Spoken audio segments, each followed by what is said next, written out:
दर्शक पनि यतिखेर म यो माई नगरपालिकाको दोस्रो दिनको अपडेट लिएर फेरि म तपाईँहरूमा उपस्थित भइसकेको छु। यतिखेर देख्दै हुनुहुन्छ यो माई नगरपालिका वार्ड नम्बर 2 को चेप्टी भन्ने ठाउँ।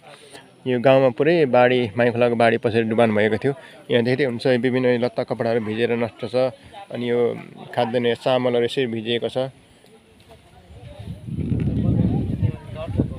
यहाँ देख्दै हुनुहुन्छ यो घर भने पुरै बाढी पसेर यसरी सबै बाढीले पुरिएको अवस्था छ।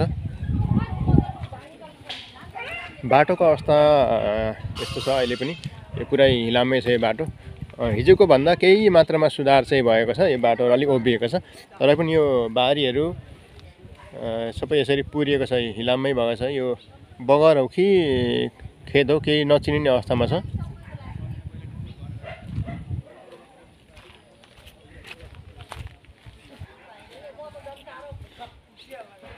पुरै यो घरको यो पुरै आधी भाग डुबान भएको छ। यो माथि यो झारमा यो सेतो भागहरू देखिरहेको छ। यो सबै पानी बाढी पसेर बाढीले छोपेको ठाउँहरू हो।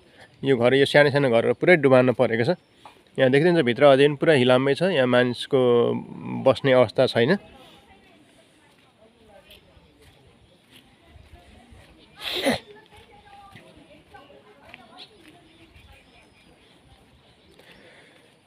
यो घरबाट यो घर चाहिँ पुरै डुबेको रहेछ।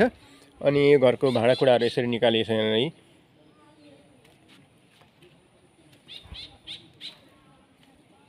यसरी निकालिएको छ यो भाँडाकुँडाहरू। त्यहाँ मान्छे छैन, अहिले मान्छे बस्ने अवस्था छैन। सबै पानी जमिरहेछ।